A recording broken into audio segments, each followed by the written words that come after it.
पुन्हा एकदा फडणवीस दिल्लीला जाणार का अशी चर्चा आहे, पण काल फडणवीसांनी उत्तर दिलेलं आहे की मी महाराष्ट्रातच राहणार.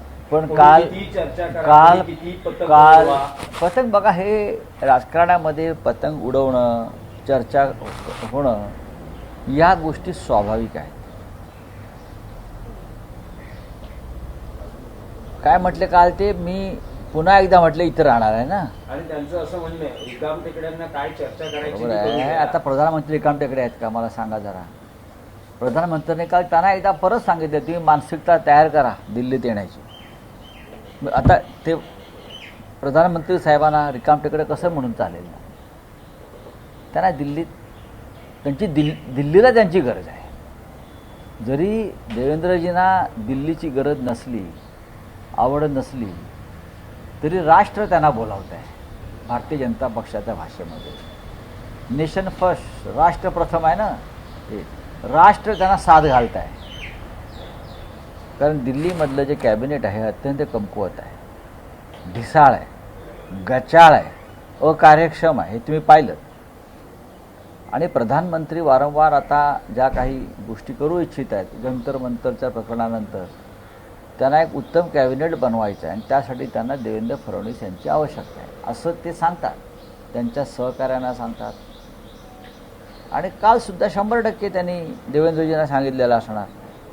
मग ते रिकाम टेकडे आहेत का. देवेंद्रजी हळूहळू इकडलं काम आवरतील आणि दिल्लीत जातील. आवरावर करावे लागते ना घर, जेव्हा आपण बदलतो. आता महाराष्ट्रातून अनेक लोक दिल्लीला गेलेले आम्ही पाहिलेले आहेत. यशवंतराव चव्हाणांपासून विलासराव देशमुख असतील, शंकरराव चव्हाण असतील, गोपीनाथराव मुंडे असतील. मग मूळ घर आवरावं लागतं, त्याला थोडा वेळ घ्यावा लागतो, स्थिरसावर करावं लागतं, आपापल्या माणसांची व्यवस्था करावी लागते, कुटुंबाची व्यवस्था करावी लागते. पण देवेंद्रजींना राष्ट्र साथ घालत आहे. आणि ते जे म्हणतात मी इथेच राहणार, तुमची खूप इच्छा असेल, पण तुमच्या आजूबाजूचे लोक तुम्हाला ढकलतायत त्याचं काय. तुमचे आजूबाजूचे लोक तुम्ही दिल्लीत जावं यासाठी देव पाण्यात घालून बसलेले आहेत. मी चांगल्या भावनेने बोलतो आहे, आमच्या सद्भावना आहेत, आमच्या त्यांच्याविषयी सद्भावना आहेत की महाराष्ट्रातल्या नेत्यानं राष्ट्राचं नेतृत्व करावं, हे आमच्या सद्भावना आहेत. पण जे तुमच्याबरोबर आहेत त्या त्यांच्या सद्भावना नाहीत. ते कधी एकदा दिल्लीत जात आहेत आणि कधी एकदा आम्ही बसतो आहे, असे बरेच लोक आहेत. जसे ते देवेंद्रजी प्रधानमंत्र्यांना भेटतात तसे काही लोक अमित शहाना भेटतात जाऊन सारखे. आता त्यांना तुम्ही दिल्लीत घेताय, आता तरी माझं करा.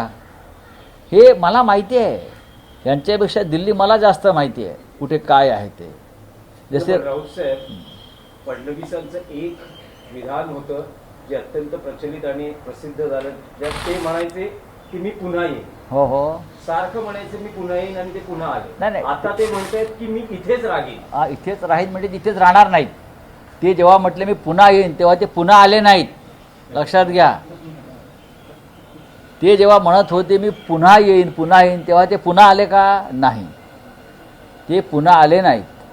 त्यांना पुन्हा येण्यासाठी शिवसेना फोडावी लागली, राज्यपालाला इकडल्या मॅनेज करावं लागलं, 50-50 कोटीला माणसं विकत घ्यावी लागली, एकनाथ शिंदेना लालच द्यावी लागली मुख्यमंत्रीपदाची. मुख्यमंत्री म्हणून शिंदे आले, ते नाही आले. तेव्हा त्यांचं जे म्हणणं आहे मी असं म्हणालो आणि ते पुन्हा आले नाहीत. पण मग मी इथेच राहीन यासाठी त्यांना काय करावं लागेल. नाही, ते इथेच राहणं अवघड आहे. मी काय आम्ही त्यांच्या वाईटावर टपलो नाही, उलट ते आम्हाला इथे हवे आहेत. पण त्यांना राष्ट्र साथ घालतंय ना. राष्ट्र पुकारते, राष्ट्र की पुकार आहे. एक म्हटलं की 21 तारखेला केंद्रीय मंत्रिमंडळाचा विस्तार.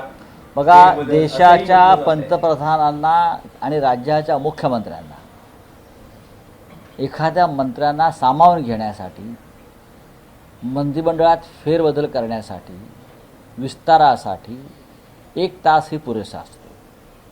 आता 4 मंत्री घेतलेत म्हणून 5वा घ्यायचा नाही 2 दिवसांनी असं काय संविधानात लिहिलेलं नाही.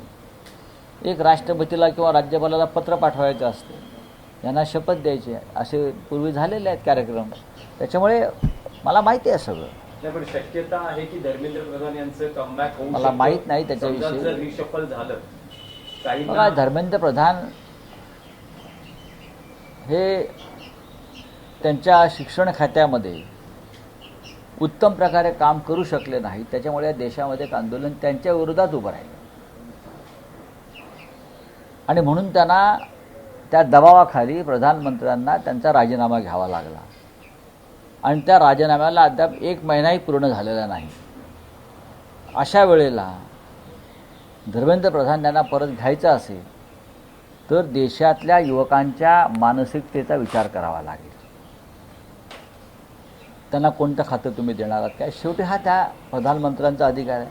प्रधानमंत्र्यांना जर तरुणांच्या जखमेवर मीठ चोळायचं असेल आणि वातावरणाचा परत भडका उडवायचा असेल तर प्रधानमंत्री हे करू शकतात, भारतीय जनता पक्ष हे करू शकतात. पण एक जेनझींचं आंदोलन आणि आता 7 राज्यांच्या निवडणुका दृष्टिक्षेपात आहेत, ज्यात सगळ्यात मोठी निवडणूक उत्तर प्रदेशात. बरं, त्या पार्श्वभूमीवर भाजपमध्ये काही अंतर्गत फेरबदल झालेले आहेत. नितीन नवीन यांची नवी टीम समोर आली आहे, ज्यात महाराष्ट्रातले 3 चेहरे आहेत.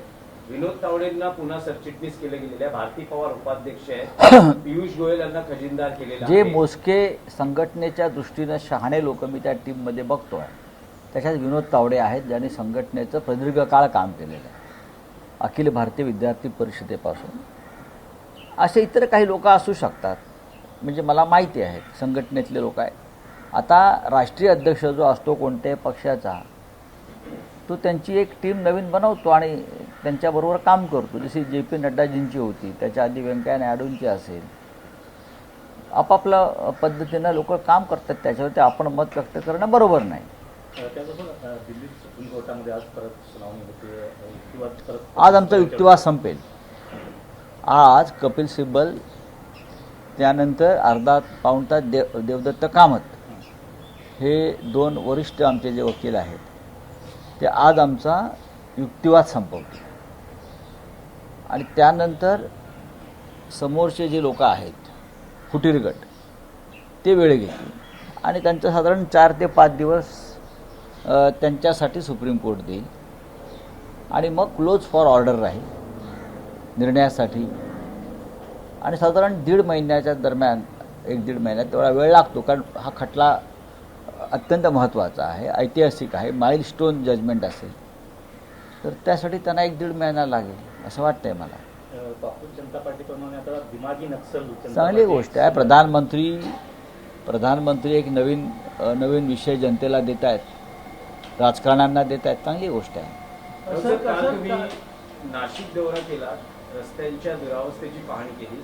उद्या मुख्यमंत्री देवेंद्र फडणवीस नाशिकचा दौरा करतायत. बरं, कुंभमेळ्यांच्या कामाच्या संदर्भातल्या काही तक्रारी किंवा आढावा आहे किंवा कदाचित नाशिकच्या रस्त्यांची दुरावस्था संदर्भातली त्यांनी साधारण सरकारी तिजोरीतून 25 ते 30 कोटीचे धनादेश घेऊन जावेत. नाशिकच्या खड्ड्यामुळे जे 12 लोक मृत्यू पावलेले आहेत त्यांना प्रत्येकी 1-1 कोटी रुपये द्यावेत. जे जखमी आहेत त्यांना 50-50 लाख रुपये द्यावेत, अशी आमची मागणी कालच्या मोर्चामध्ये झालेली आहे. देवेंद्रजींना नाशिकमध्ये जायची इच्छा झाली, सुबुद्धी झाली, याबद्दल आम्ही प्रभू श्रीरामाचे आभार मानतो. त्यांनी खरोखर रस्ते बघावेत. मखमलाबाद रोडला जाऊन यावं, ताफा घेऊन जाऊ नये, 2च गाड्या घेऊन जावं, महापौरांना घेऊन जावं आणि आयुक्तांना घेऊन जावं, मखमलाबाद रोडला, त्र्यंबक रोडला जावं आणि या महाराष्ट्रामध्ये आपण काय विकास केला आहे हे स्वतःच्या ह्याच देही ह्याची डोळा पाहावं आणि चेक न्यायला विसरू नयेत. नुकसान भरपाईचे 12 लोकांनी नाशिकमध्ये, तुम्ही दत्तक घेतलेल्या नाशिकमध्ये फक्त खड्ड्यामध्ये जीव गमावलेले आहेत 12 आणि 50च्या पेक्षा जास्त लोक हे कायमचे जायबंदी झाले आहेत. याला आम्ही 302चा सदोष मनुष्यवधाचा गुन्हा मानतो. महापालिकेच्या महापौरांवरती आणि आयुक्तांवरती आणि कुंभमेळा आयुक्तांवरती हे गुन्हे दाखल होणं गरजेचं आहे. त्याशिवाय या महाराष्ट्राला शिस्त लागणार नाही. चला एक महत्त्वाचा प्रश्न. कालच्या परिवहन विभागाच्या गडकरीतल्या कार्यक्रमामध्ये दोन गोष्टी झाल्या. एक तर वंदे मातरम चुकीचं लावलं गेलं, त्याच्यामुळे अनेकांनी त्यांना थांबवलं. मग ते बरोबर वंदे मातरम जे ते लावलंच नाही, बॉलिवूडचं वंदे मातरम लावलं गेलं. दुसरं एक गोष्ट आली ती म्हणजे पुन्हा एकदा शिवसेनेच्या कार्यक्रमामध्ये म्हणजे एकनाथ शिंदे यांचा जो परिवहन विभागाचा कार्यक्रम त्यामध्ये एकही भाजपचा नेता नव्हता. याच्या आधी देखील डोंबिवलीतल्या कार्यक्रमात नव्हते. त्याच्या आधी असे ही सलग रांग लागलेली आहे शिवसेनेच्या मालिका आहे अपमानाची. ठाणे जिल्ह्यामध्ये नव्हे तर संपूर्ण महाराष्ट्रामध्ये भाजपा आणि ते मिंदे गटामध्ये ही फूट स्पष्ट दिसते. जिथे मिंदे गट आहे तिथे भाजपा नाही, जिथे भाजपा आहे तिथे मिंदे गट नाही. हे आता नवीन राहिलेलं नाही. ही दरी वाढत चाललेली आहे, त्याच्यामुळे ते दरे गावात जातात. हां, दरीमुळेच. आणि वंदे मातरम चुकीचं लावलं त्याबद्दल त्यांच्यावर गुन्हा दाखल व्हायला पाहिजे. राष्ट्रगानाचा अपमान करण्यासंदर्भात एक विधेयक अमित शहा यांनी संसदेमध्ये मंजूर करून घेतलं. यापुढे जो वंदे मातरमचा अपमान करेल त्याला 7 वर्षाची सजा होईल. अशा प्रकारचा कायदा कालच्या संसदेच्या अधिवेशनामध्ये सरकारनं मंजूर केल्यावरती ही पहिली केस आहे. जरी पहिली केस असेल तर एक आदर्श कायद्याचं पालन करणारं सरकार म्हणून देवेंद्र फडणवीस यांनी आणि ठाण्याच्या पोलीस आयुक्तांनी वंदे मातरमचा जो काल अपमान झाला आपण म्हणताय त्या कार्यक्रमात, ताबडतोब त्या कायद्यानुसार गुन्हा दाखल व्हायला पाहिजे ना. मग कायदा कोणासाठी येतो? कशाला कायदा केलाय तुम्ही? एकनाथ शिंदे हे काँग्रेसमध्ये जाणार होते अशा प्रकारचं पृथ्वीराज चव्हाण यांनी सांगितलं गेलं. त्यानंतर काल दलवाई यांनी देखील त्याचा पुनरुच्चार केला. बघा, एकनाथ शिंदे यांनी बरीच चाचपणी केली वेगळ्या मार्गानं. जेव्हा महाराष्ट्रात काँग्रेस सत्तेवर होती तेव्हा अहमद पटेल यांच्या माध्यमातून ते दिल्लीमध्ये अशा बैठका घेत होते, हे आमच्या कानावर आलं होतं. आता एकनाथ शिंदेची मानसिकता आपण नंतर पार्टीमध्ये भाजपला गेले, त्यांना काय करून सत्तेत जायचं होतं. आणि पृथ्वीराज चव्हाण हे काँग्रेसच्या आणि सरकारमधल्या अंतस्थ वर्तुळातले असल्यामुळे त्यांच्याकडे जास्त माहिती होती आणि त्याच माध्यमातून ती माहिती आमच्याकडे येत होती. आणि तेव्हाही ते दिल्लीमध्ये रात्रीचाच त्यांचा प्रवास असायचा. ते कोणाच्या गाडीतून जात होते, काय होते, ही सगळी माहिती तेव्हाही आमच्याकडे होती. पण आता ते भारतीय जनता पक्षामध्ये गेले आहेत, अमित शहाच्या पक्षात गेलेले आहेत. कुंभमेळ्याच्या कामाचा आता बनावट वर्क ऑर्डर निघाल्याची माहिती त्याच्यावर काल बोललो मी. चला, थैंक यू. बोलिए. बीजेपी की नई टीम तैयार हुई है, इस वक्त क्या कहना है? स्वीटी ने कमबैक देखिए, बात ऐसे किसका कमबैक होता है, किसको बाहर निकाला जाता है, ये उस पार्टी का एक अंदरूनी मामला होता है, संगठन का. उस बारे में किसी और पार्टी के लोगों ने बात करना ठीक नहीं है. भारतीय जनता पार्टी के एक अध्यक्ष है नितिन नवीन जी. नवीन का मतलब मराठी में होता है न्यू. अब नए नए आए हैं तो उनकी नई नई टीम बनेगी. अब वो क्या चमत्कार करते हैं वो देख लेंगे. कुछ पुराने लोग आए हैं, जिसको निकाला था, स्मृति जी को वापस चांस मिला है, राम माधव जी को चांस मिला है, विनोद तावड़े जी हमारे हैं उसमें. सबसे अनुभवी व्यक्ति अगर कोई होगी तो विनोद तावड़े है उसमें. संगठन के बारे में देख लेंगे, संगठन है उनका. सवाल उठाया जा हाँ? रहा है, कप्तान पे सवाल उठाया जा रहा है. टीम चेंज की पर कप्तान पे भी सवाल उठा हुआ है. आप कप्तान कौन है? नितिन नवीन जी है ना. कौन है आप मुझे बताइए ना. कप्तान कौन है बताइए ना. आप किसको कप्तान मानते हैं? मोदी जी. मोदी जी 2029 से पहले कप्तानी चेंज हो जाएगी. तो दिमागी नक्सलवाद जो बताया गया है इसका क्या है?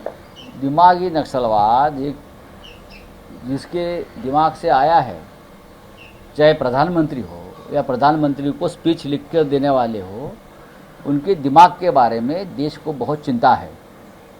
उनका दिमाग ठीक है क्या नहीं वो देखना पड़ेगा. अगर ठीक नहीं है तो उनके दिमाग पर सर्जरी करनी पड़ेगी. इस देश के युवाओं को, पढ़े लिखे लोगों को आप दिमागी नक्सलवाद बोलते हो, ये कहाँ से आता है ये शब्द? कभी कॉकरोच बोलते हो, कभी दिमागी नक्सलवादी बोलते हो, कुछ और क्या बोलते हो. आपका दिमाग ठीक नहीं है। तो इलेक्शन कमीशन की तारीफ की गई है ट्रम्प की दौरान। अरे छोड़ो। एबीपी माझा, उघडा डोळे बघा नीट।